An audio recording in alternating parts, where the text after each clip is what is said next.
don't we all agree that no matter how well Brad Stevens fixes the roster, if you bring Jaylen Brown and whatever else, they're not a championship contender next season without Tatum? Yeah. I feel that way, but there are some who disagree, Curtis. Okay, I would say that would be in the distinct minority. I don't know. I hear from people who say with Jaylen Brown, depending on who you're able to keep, that this team is a playoff team, and everybody's a playoff team, and anything can happen. Playoff team. I agree. Everybody's a playoff team, but that's the worst place to be in basketball. So basically, my point is, if you go 44-38, and you're the 8th seed or the 7th seed, and you lose in the first round, then you're drafting at 15. You can't get anybody there. You're out of the lottery, and what do you have? So if I'm Brad Stevens, I trade Jaylen Brown. I maximize the return, get a bunch of unprotected picks, figure out the apron as best you can, suck next year, and then, just like in a different sport, but the Bengals, Joe Burrow gets hurt, then they get Jamar Chase at 5, and boom, they're off and running. The Celtics would be better served taking a big step back than getting healthy Tatum back in 2 years and be ready to go. That's what I said. I've been on that from day one, Curtis. And your biggest asset is going to be Jaylen Brown. And I brought up Mikal Bridges. If you were able to get 5 first-round picks for him, imagine what you could get for Jaylen Brown. And if you decide that's the direction you want to go in, or the other direction, I was saying, all right, trade everybody else, Derrick White, and then just have Jaylen Brown and a bunch of scrubbeans, and that team probably isn't going to be very good, and you have a chance of being in the lottery and then trading that lottery pick to get another superstar. I think that makes sense if Wick was still the owner moving forward and there wasn't a sale of the Celtics this past season. But the fact that we have Billy Chisholm coming in, if I'm Billy Chisholm, I've just spent all of this money. Do I really want to have and I completely get what you're saying, Curtis. Do I really want to have my first season as an owner be just a terrible one where they suck and I'm trading off somebody who's beloved by a lot of the fans? I would say that you want to save money because you don't want to spend $500 million for a team that's not going to be winning a championship anyway. So this right. You're right. It's a big step back, but I think part of the reason Wick is on board to be the front-facing guy is because he knew he had to be delivering bad news. And Chisholm didn't want his first job to be telling people that they were gutting the team. So they've been priming us from whenever that day was in Wachusett, Greg, through to the Shams report at the day that the deal was finalized till now that Wiggy and I have been on the same page on this. I just don't think you do that if you're talking about trading Drew Holiday and Kristaps Porzingis. Like, I don't think the fan base really needs that primer. 603 text for you, Curtis, and maybe you, Wiggy.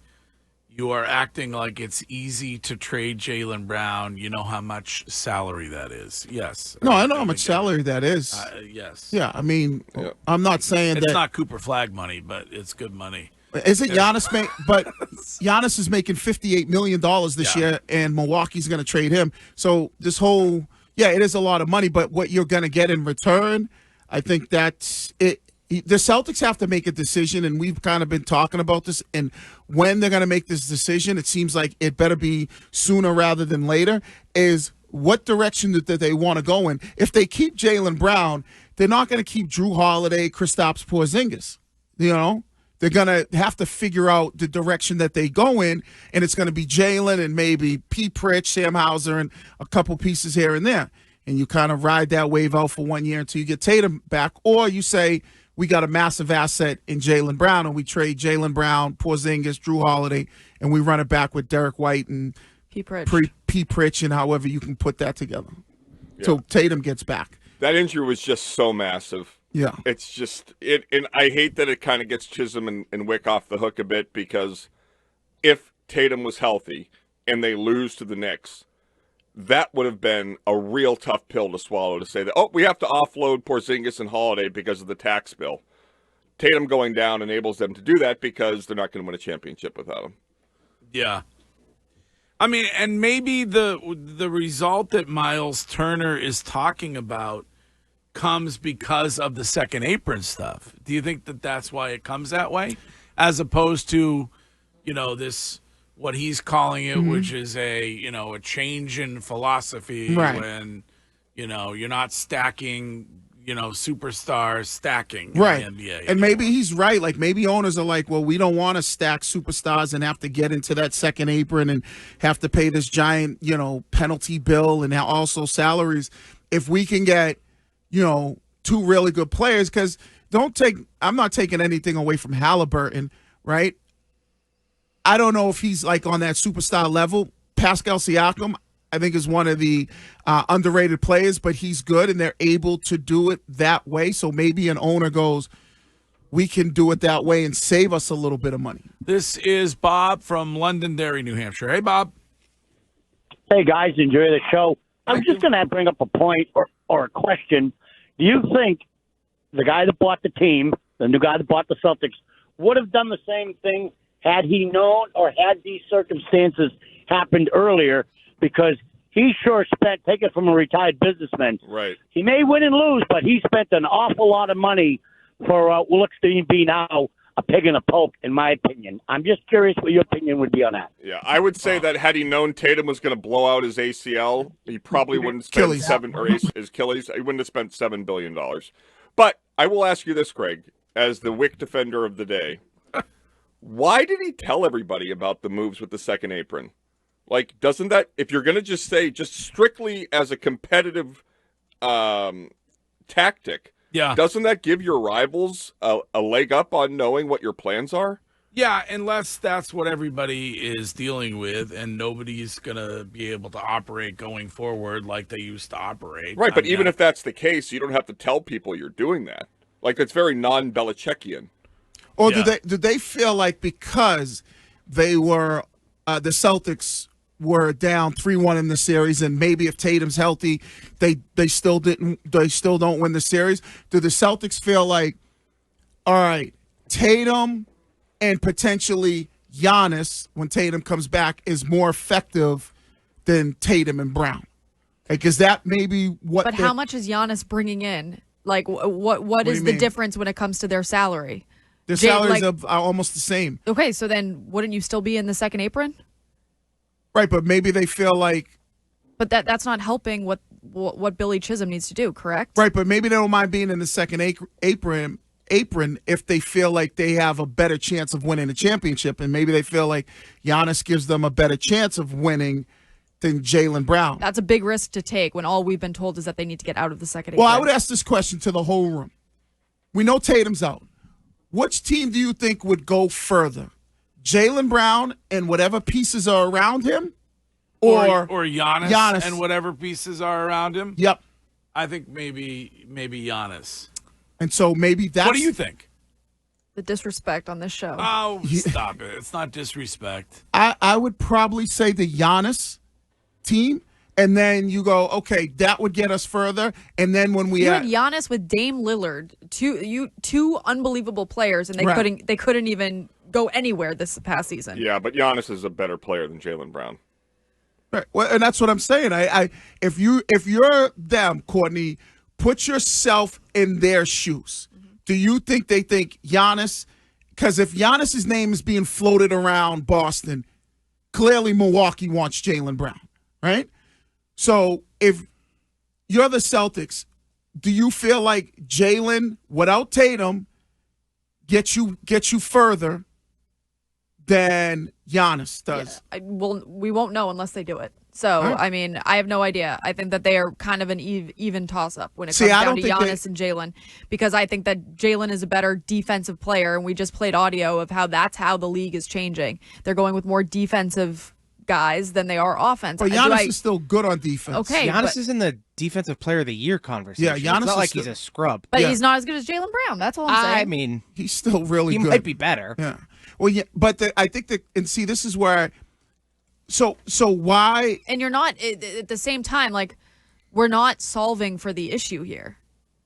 What do you mean? The second apron. That is what the conversation is about. That is the only reason why they're talking about the Celtics unloading their star players, is because of that. So now you're telling me that you're going to get rid of Jaylen Brown, bring in Giannis, and then what's going to happen next year? You're gonna have Giannis and Tatum to build around. But money-wise, what's going to happen? So you're Greg's saying they're going to have get rid of Jaylen and Peyton and Drew and all of the other guys as well? Or you're just saying Jaylen for Giannis? No, Jaylen for Giannis, and then they probably still will move on from Drew Holiday and maybe Porzingis. Can we just go back to the second apron thing? Because all Celtics media now act like everybody knew all along they weren't going to be in the second apron. But Dakota had a tweet about it. We had him on the show, and everybody was like, idiot, what does Dakota know? They're never trading Jaylen Brown. Moron. Like, we all agree that when Wick said that on this show, we were surprised, correct? Yeah. Mm-hmm. So, like, to say this revisionist history that, like, obviously they were never going to be in the second apron is just a rewriting of what actually occurred in real time. And if Tatum were healthy and this team lost in the second round to the Knicks, I would have had my first fight with whoever said, well, they have to get out because they're going to lose the 31st pick of the draft. Like, this does enable Chisholm to save money, but it kind of sucks that they're off the hook in that regard. And don't we feel like if Tatum was healthy, they'd still be moving on from some of these guys anyways? Right, that's what Wick said. Yeah. So if Tatum's healthy, they're still moving on from some of these guys. Now the biggest question becomes is you're trying to figure out, okay, are we moving on from Jaylen Brown, or are we moving on from Drew, Derrick White, Porzingis? Last season, however you want to define it. And I wouldn't get rid of Derrick White. Like, I would stick with Derrick White. Right. And He's the Seaport's favorite player. so you're going to move on from Jay, and I think you get a little bit more because Giannis is a little bit older. So are the Celtics feeling like, because if there are whispers about Giannis potentially landing in Boston, then maybe the Celtics look and go, all right, we're going to move on from some of those guys. We have a better chance of building around Giannis. I know Courtney doesn't, but do you agree with this text that Jaylen Brown, the Giannis Jaylen Brown conversation is ridiculous? He is a superstar. Jaylen Brown is barely an all-star. Yeah, he was MVP only a season ago, Finals MVP. So but Pascal Siakam was Finals. Eastern Conference Finals. I don't MVP. care. But you agree, Wiggy? Oh yeah, Giannis is who's first team All NBA this year? Wasn't Giannis first team All NBA? Giannis came in third in the MVP voting. Giannis is by far a way better player than Jaylen Brown.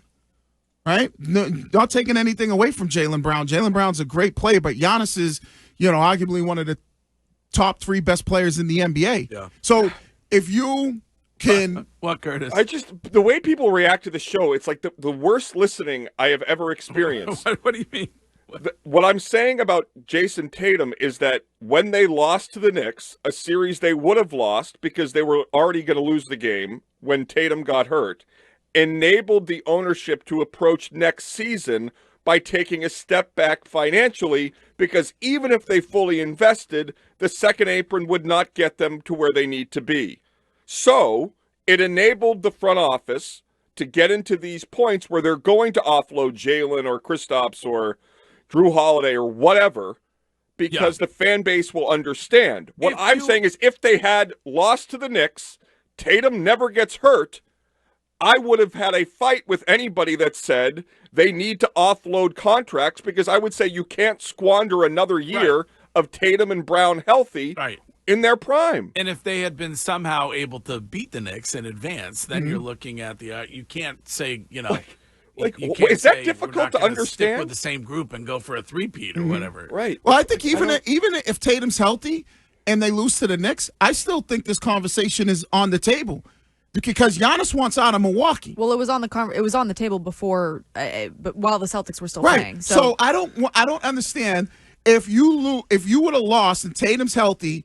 Tatum and Brown, great, they got you a championship, but it looked like they can't get you another one because they would have lost in the second round to the Knicks if Tatum's healthy. So if I'm Brad Stevens, I go, listen, Jaylen and Jason are great, but Jason and Giannis, that's a different level. I mean, you're talking about 40% of the All-NBA first team on one team. That's why I think this conversation is being brought up, because if you're the Celtics, you feel that I think they feel like they've hit the peak of where they could go with Jason and Jaylen. Well, and then in the Twitch chat, you got Rather Be Golfing 95 that says Giannis isn't coming here, people. Why are we talking about it? We're talking about it because of what Windhorse said, which is that Giannis is most likely going to go to the East, and the Celtics have to be a contender for that. And